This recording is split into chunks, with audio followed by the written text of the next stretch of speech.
आइए दोस्तों, स्वागत है आप सभी का आपके अपने YouTube चैनल ग्रोइंग माइंड्स पर। आशा करते हैं आप सभी अच्छे होंगे और अच्छे से अपनी तैयारी में लगे होंगे। तो चलिए आइए आज इस वीडियो में हम बात करेंगे क्रिया विशेषण उपवाक्य के भेद की। तो देखिए, जिस तरह से क्रिया विशेषण के भेद होते हैं, ठीक है, हम पहले क्रिया विशेषण के चैप्टर को पढ़ चुके हैं।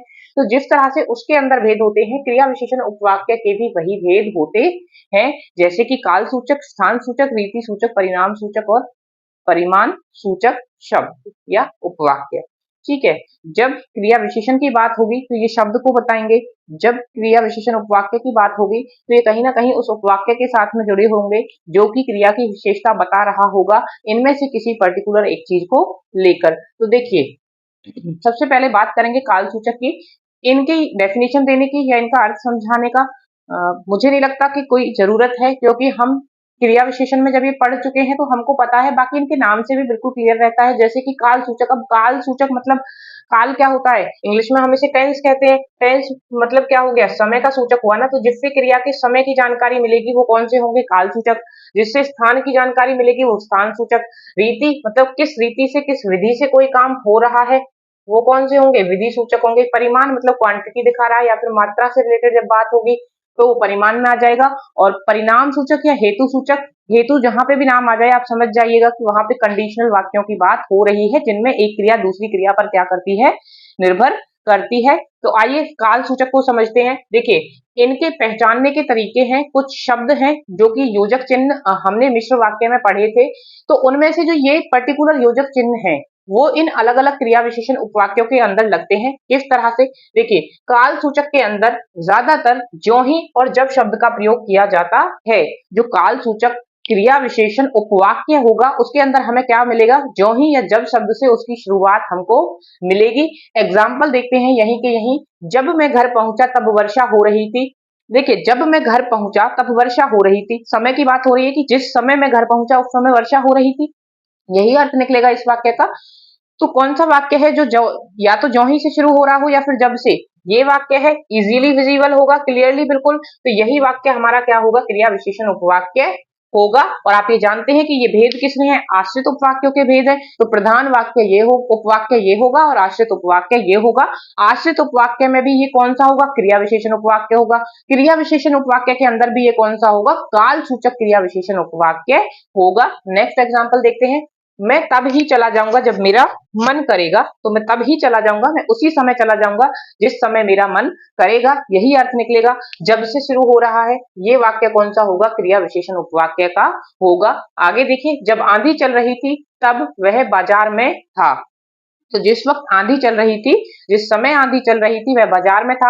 जब से शुरू होने वाला या जो ही से शुरू होने वाला शब्द क्या होगा? क्रिया विशेषण उपवाक्य इसके अंदर से होगा। यहाँ तीनों एग्जाम्पल जब के ही हैं। हम जो ही का भी कोई एग्जाम्पल ले सकते हैं। जैसे कि देखिए, जो ही मैं बस अड्डे पर पहुंचा बस चल दी। तो जो ही मैं बस अड्डे पर पहुंचा, जिस समय ही मैं बस अड्डे पर पहुंचा उसी समय पे बस चल दी थी। तो यहाँ पे जो ही से शुरू हो रहा है वाक्य वो क्या होगा? काल सूचक क्रिया विशेषण उपवाक्य होगा। तो इस तरह से आप काल सूचक को आसानी से पहचान सकते हैं। ज्यों ही या जब, या फिर वाक्य भी क्या देगा आपको? अर्थ तो समय का देगा, वो अर्थ तो आप खुद भी समझ सकते हैं। बस आपने ये याद रखना है कि जो वाक्य ज्यों ही या जब से शुरू होगा वो क्रिया विशेषण उपवाक्य होगा। अब प्रश्न आपसे किस तरह से पूछा जा सकता है? हो सकता है कि आपको ये वाक्य दे रखा हो और पूछा हो कि ये मतलब ये या तो पूछा होगा कि क्रिया विशेषण उपवाक्य में ये कौन सा है। ठीक है, तो तब कौन सा होगा? काल सूचक होगा। हो सकता है कि उसने ये इसके भेद ना पूछकर जो आश्रित उपवाक्य के भेद है उनमें से पूछा हो कि ये कौन से उपवाक्य का भेद है, तो फिर वो क्रिया विशेषण उपवाक्य का भेद हो जाएगा। इस वाक्य को देखकर वो आपसे आश्रित और प्रधान उपवाक्य भी पूछ सकता है। अब जब आपको पता होगा कि जो काल सूचक क्रिया विशेषण उपवाक्य होते हैं वो ज्यों ही और जब से शुरू होते हैं, और ये हमको पता है कि ये कौन से आश्रित उपवाक्य के भेद हैं, तो ये तो आश्रित उपवाक्य हो जाएगा। जो बच गया उपवाक्य वो कौन सा होगा? वो प्रधान उपवाक्य होगा। तो किसी भी तरह से क्वेश्चन फ्रेम किए जा सकते हैं। अगर आपने कंसेप्ट को अच्छे से समझ लिया है तो फिर क्वेश्चन उसने कुछ भी घुमा फिरा के पूछा हो आप आसानी से जवाब दे पाएंगे। तो चलिए आइए आगे बढ़ते हैं और अब देखते हैं स्थान सूचक को। देखिए, स्थान सूचक के अंदर कौन से वाक्य होंगे? जिधर, जहां, जिस जगह। ये किसको डिनोट करेंगे? ये स्थान को, एक जगह को डिनोट करेंगे। एग्जाम्पल देखिए, तुम जिस जगह खड़े हो वह सरकारी जमीन है। तो इसमें जिधर, जहां या जिस जगह से जो वाक्य शुरू होंगे या जिन वाक्यों में ये शब्द होंगे वो क्या होंगे? क्रिया विशेषण उपवाक्य होंगे, वो भी स्थान सूचक। तो कौन सा वाक्य है वह जिसमें जिस जगह आ रहा है वो पहला वाक्य है, तो ये पहला वाला जो उपवाक्य है ये क्या होगा, क्रिया विशेषण उपवाक्य होगा और ये हमारा प्रधान उपवाक्य होगा। वह जहां पढ़ता है वहीं मेरा भाई भी पढ़ता है, तो जहां शब्द इसमें आ रहा है तो यही क्या होगा, हमारा स्थान सूचक क्रिया विशेषण उपवाक्य होगा। तुम जहां रहते हो, तुम जिस जगह रहते हो, जिस स्थान पर रहते हो, वही रवि का घर है। तो क्या कह रहा है कि उसी जगह पे रवि का भी घर है जहां पर तुम रहते हो, तो जहां से शुरू होने वाला शब्द क्या होगा, आपका स्थान सूचक क्रिया विशेषण उपवाक्य होगा। आई होप समझ आ रहा होगा। देखिए ये चीजें एग्जाम्पल से ही अच्छे से समझ आती हैं। अगर आपको डेफिनेशन पढ़ा भी दी जाए तो भी आपको डेफिनेशन से उतना कभी नहीं समझ में आएगा, जब प्रैक्टिकली एक एग्जाम्पल को आप अपने सामने देखते हैं जितना तब आप समझ पाते हैं। तो ज्यादा से ज्यादा हिंदी के अंदर यही है कि अपने उदाहरण को ज्यादा से ज्यादा पढ़ने की कोशिश किया करिए और समझने की खुद से अपनी समझ बनाइए कि वो क्यों ऐसा हो रहा है। क्वेश्चंस खुद के क्रिएट कीजिए, खुद उनके आंसर दीजिए, ताकि कंसेप्ट आपके माइंड में अच्छे से बैठ जाए। जितने अच्छे से आप पढ़ेंगे, उदाहरण को ध्यान से देखेंगे, उतना ही आपको रिविजन की भी कम जरूरत होगी और एक लॉन्ग टाइम तक आपके माइंड में चीजें स्टे करेंगी, रहेंगी। बार बार रिवीजन उतना नहीं करना पड़ेगा। तो आइए देखिए रीति सूचक शब्द को देखते हैं। रीति सूचक में क्या है, जो विधि बताएगा कि किस तरह से कोई काम हो रहा है या किस तरह से उसे करना है, इस तरह कुछ होगा। कौन से शब्द होंगे, जैसे, जिस तरह और जैसा। ठीक है, ये कुछ मेन शब्द मिलेंगे जो कि रीतिवाचक में मिलेंगे। एग्जाम्पल देख सकते हैं, तुम ऐसे बोलना जैसे मैं बता रहा हूं। तो जैसे शब्द वाला जो वाक्य होगा वो कौन सा होगा, रीति सूचक क्रिया विशेषण उपवाक्य होगा। और जो ये बच गया ये प्रधान उपवाक्य होगा, क्योंकि ये किसके भेद है, मिश्र वाक्य के, तो इसमें एक आश्रित भी होगा और एक प्रधान होगा। वह ऐसे चल रहा है जैसे उसको चोट लगी हो, तो ये जैसे वाला वाक्य क्या होगा, आपका रीति सूचक क्रिया विशेषण उपवाक्य होगा। तो चलिए आगे देखते हैं। अब हम बात करेंगे परिमाण सूचक उपवाक्य की। परिमाण सूचक मतलब मात्रा से रिलेटेड बात होगी। क्रिया की कितनी मात्रा है उस बारे में कोई बात होगी। वह उतना ही थकेगा जितना अधिक दौड़ेगा। तो क्या है इसकी पहचान, जितना, जितनी और जैसे जैसे। जितना, जितनी और जैसे जैसे। तो किस वाक्य में जितना शब्द आ रहा है, यहाँ पे ये उपवाक्य है।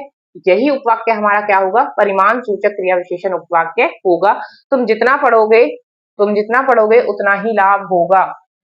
जितना पढ़ोगे, तो ये जो वाला वाक्य है ये आपका क्या होगा, परिमाण सूचक क्रिया विशेषण उपवाक्य होगा। और ये आपका क्या होगा, प्रधान वाक्य होगा। यदि वर्षा होती तो उपज बढ़ जाती, ये परिमाण या हेतु सूचक है। मैंने आपको कहा था कि जहां भी ये हेतु सूचक शब्द आ जाएगा, आप काल में भी ये चीज पढ़ चुके हैं, जहां पर भी हेतु सूचक शब्द आएगा वो डिनोट करेगा एक कंडीशनल वाक्य को। किसको डिनोट करेगा, एक कंडीशनल वाक्य को, जहां आश्रित होगी एक क्रिया दूसरे पर, डिपेंडेंसी वहां पर होगी एक दूसरी क्रिया पर। यदि वर्षा होती तो उपज बढ़ जाती। तो वाक्य की पहचान किस तरह से करनी है, यदि, यद्यपि या ताकि से जो शुरू होगा वो उपवाक्य होगा, हेतु सूचक या परिणाम वाला। तो यदि वर्षा अच्छी होती हमारा कौन सा होगा, परिणाम या हेतु सूचक क्रिया विशेषण उपवाक्य होगा। वह अवश्य जाएगा क्योंकि उसको काम है, क्योंकि उसे काम है। तो अब यहाँ पर ना तो यदि आया, ना यद्यपि आया, ना ही ताकि आया। ये जानबूझकर मैंने एक एग्जाम्पल आपके सामने लिखा है, आपको यह एहसास दिलाने के लिए कि कोई भी हो, चाहे वो आपको कितना ही पढ़ा ले, आप कितने ही नोट्स बना लें, जरूरी नहीं है कि हमेशा जो क्वेश्चन आपके सामने आएंगे वो आपके पढ़े हुए में से आता है, लेकिन वर्ड आपको एग्जैक्ट मिल जाए ये जरूरी नहीं है। तो अपने लॉजिक, जो आपकी समझ है, जो इस सब को पढ़कर आपकी समझ बनती है, उसे प्रयोग फिर आपको वहां करना होगा। जैसे कि इस वाक्य में वह अवश्य जाएगा क्योंकि उसे काम है। इससे जब हम पहले पढ़ रहे थे तो हमने आश्रित उपवाक्य, अब हमें को ये पता है कि ये मिश्र है क्योंकि हमें क्रिया विशेषण उपवाक्य बताना है जो कि भेद है मिश्र वाक्य का। तो इसमें एक प्रधान होगा और दूसरा कौन सा होगा, आश्रित उपवाक्य होगा। तो मान लीजिए कि इन शब्दों में से आपको नहीं मिलता है, तो भी आपको क्या करना है, पहचान करना है कि कौन सा वाक्य क्या होगा, क्रिया विशेषण उपवाक्य का कोई भेद होगा। तो आप कैसे करेंगे, देखिए पहले अलग करना है किसको, आश्रित और प्रधान उपवाक्य को। तो यहाँ पर जो जाना क्रिया होगी ना वो महत्वपूर्ण है, उसकी जाना क्रिया। अब वो किस चीज के ऊपर हो रही है, क्योंकि उसको काम है वो जा इसलिए रहा है, ठीक है। लेकिन जो महत्वपूर्ण क्रिया है वो क्या होगी, उसका जाना। वह अवश्य जाएगा, वह अवश्य आएगा, वह अवश्य यह काम करेगा, वह अवश्य खाएगा क्योंकि उसको भूख है। तो जो मेन काम होगा उसको हमें पहचानना होगा, प्रधान क्रिया को पहचानना होगा। तो ये हमारी क्या होगी, प्रधान क्रिया होगी। तो आश्रित उपवाक्य क्या बच गया, ये बच गया। अब इसमें से अगर आपको देखना पड़े कि काल सूचक है, स्थान है, रीति है, परिमाण है, तो आप कैसे देखेंगे, क्या इसमें कहीं कोई स्थान के बारे में बात हुई है कि उस स्थान पर, क्या समय के बारे में कोई बात हुई है, क्या किसी विधि के बारे में कोई बात हुई है, नहीं हुई ना। तो अपने आप ही क्या बच जाएगा, परिमाण नाम या हेतु सूचक जो हमारा क्रिया विशेषण उपवाक्य है वह बच जाएगा। तो आप चाहे तो यहाँ पर क्योंकि शब्द को इंक्लूड कर भी सकते हैं। बाकी ये इसलिए था, मैंने जानबूझ के यहाँ पे ये शब्द नहीं लिखा था ताकि आप थोड़ा सा इस चीज को भी समझें कि हमने जो पढ़ा होता है उस समझ को हमें लगाना पड़ेगा। जरूरी नहीं है कि आपको एज इट इज चीजें वहां पे एग्जाम में लिखी हुई मिल जाएंगी। तो घबराना किसी चीज से नहीं होता है, आता उसी कंसेप्ट में से है जो आप पढ़ते हैं। बस ये होता है कि शायद कभी कभी हम तैयार नहीं होते हैं कि कुछ अलग से हटके हमें दे दिया जाए। तो अब इसके बाद हम समझेंगे कि किस तरह से जो वाक्य होते हैं, एक तरह के जो वाक्य होते हैं उन्हें दूसरी तरह के वाक्यों में रूपांतरण किया जाता है। तो आइए देखते हैं, सीधा उदाहरण के माध्यम से ही देखेंगे क्योंकि इसके लिए कोई ऐसे सेट रिटर्न रूल्स आपको नहीं मिलेंगे कि आप इस तरह से चेंज कर सकते हैं। ये आपकी अपनी अंडरस्टैंडिंग होगी, अपना लॉजिक होगा, थोड़ा सा कुछ चीजों को हम समझ सकते हैं। देखिए जैसे पहला वाक्य है कि वह रो रो कर चुप हो गया है। तो पहले तो वाक्य का हमें पता हो कि पहला वाक्य क्या है, सरल है क्योंकि इसके अंदर क्या है, कोई भी योजक चिन्ह नहीं है और हम जानते हैं कि संयुक्त और मिश्र वाक्य में क्या होता है, योजक चिन्ह का प्रयोग होता है। तो देखिए यहाँ पर हम पहले क्या फाइंड आउट करेंगे कि हमारी क्रिया क्या है, क्योंकि कहीं ना कहीं क्रिया के जरिए ही क्या होगा, वाक्य में रूपांतरण होगा एक से दूसरे तरीके में। वह रो रो कर चुप हो गया, तो रो रो कर और चुप हो गया ये दो क्रियाएं हैं अलग अलग। अब देखिए करना क्या होगा, इन क्रियाओं से क्रिया किसी भी वाक्य का मुख्य अंग होती है, ठीक है, आप सभी जानते हैं ये, बिना क्रिया के कोई वाक्य फ्रेम नहीं हो सकता। तो देखिए उपवाक्य जो होते हैं संयुक्त वाक्य में वो कैसे होते हैं, स्वतंत्र वाक्य होते हैं। कैसे होते हैं, स्वतंत्र उपवाक्य होते हैं।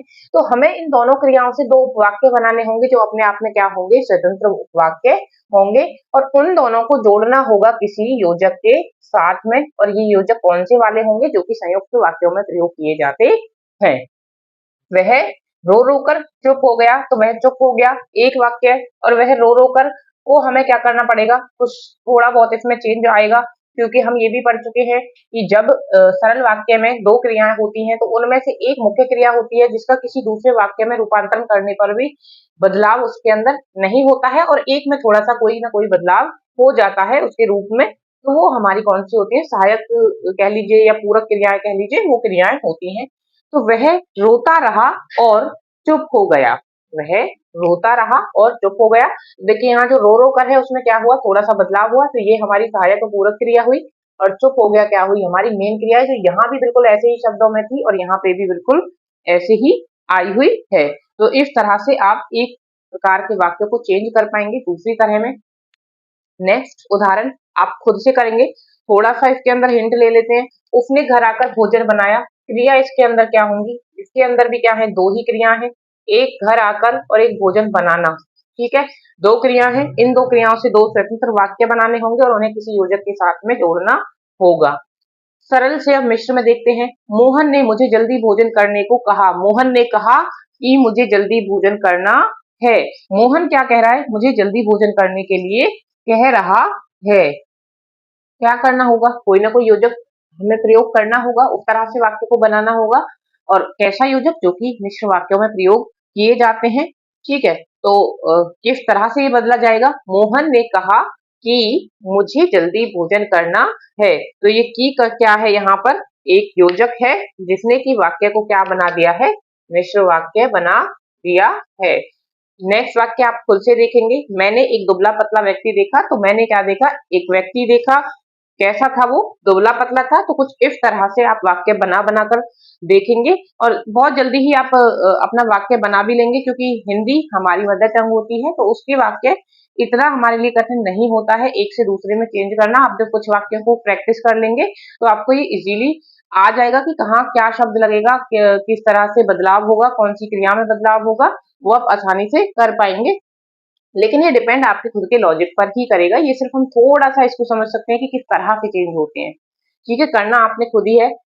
संयुक्त वाक्य से किसमें बदलना है, अब सरल में। अब देखिए हम क्या कर रहे थे, जब सरल वाक्य से संयुक्त में बदल रहे थे तो हम क्या कर रहे थे, दो स्वतंत्र उपवाक्य बनाकर उन्हें योजक के साथ में जोड़ रहे थे। यहाँ पे क्या होगा, उसी योजक को हटाना हमारा काम होगा। योजक को हटाया और क्या हो गया, सरल वाक्य बन गया। रवि गा रहा था और नाच रहा था, तो रवि गा नाच रहा था, हमने बीच से योजक को हटा दिया और उसे एक वाक्य में तब्दील कर दिया। आज हड़ताल है इसलिए दुकानें बंद हैं, तो ये आप खुद से बनाइएगा। क्यों बंद है आज दुकानें, कुछ यहाँ से आप हिंट ले सकते हैं। वह मुझसे कहता है कि आओ, ठीक है, वह मुझसे कहता है कि आओ। इस की से हमें पता चला कि ये कौन सा वाक्य है, मिश्र वाक्य है। मिश्र से किसमें बदलना है, सरल में बदलना है, इस की को हटाना होगा, ठीक है, और वाक्य को उसी तरह से फ्रेम करना होगा। वह मुझे आने के लिए कहता है, वह मुझे आने के लिए कहता है, तो ये हमारा सरल वाक्य हो गया। नेक्स्ट है, यदि परिश्रम करोगे तो सफल होगे। परिश्रम करने पर क्या होगे, सफल होगे। तो कुछ इस तरह से ये बदलेगा, आप खुद से बदल करने की कोशिश करिएगा। अब देखिए, ये इसी तरह से बदलाव वाक्यों में होते हैं। अगर सरल से मिश्र या संयुक्त बनाना है तो सरल या मिश्र या संयुक्त के योजक हमें उसमें प्रयोग करने होते हैं और दो वाक्य बनाने होते हैं। अगर मिश्र और संयुक्त से सरल में आना है तो फिर उन्हीं योजकों को हटाकर हमें एक सिंपल सामान्य वाक्य बनाना होता है। लेकिन याद रहिएगा कि वाक्य बनाते समय आपका जो वाक्य का मतलब है वो नहीं बदलना चाहिए, वाक्य का जो अर्थ निकलता है वो सेम ही निकलना चाहिए। बस रचना की के आधार पर जो उसकी स्ट्रक्चर होगा वो थोड़ा बदल जाएगा, लेकिन अर्थ में कोई भी बदलाव होना नहीं चाहिए। इसी तरह से आप संयुक्त से मिश्र में और मिश्र से संयुक्त में भी अपने वाक्यों को बदल सकते हैं। ये आप किसी भी हिंदी की बुक से कुछ वाक्यों को उठाइएगा और उन्हें बदलिएगा और फिर अपने आंसर को चेक करिएगा। 15-20 ऐसे वाक्य करने के बाद में आपको ये अच्छे से बदलना और इनमें डिफरेंस करना आ जाएगा। तो आज इस वीडियो में इतना ही, मिलेंगे नेक्स्ट वीडियो में नेक्स्ट टॉपिक के साथ। तब तक के लिए अपना ध्यान रखिएगा, वीडियो को लाइक कीजिएगा। अगर आपको कंटेंट पसंद आ रहा हो तो प्लीज चैनल को सब्सक्राइब कीजिएगा। Thank you.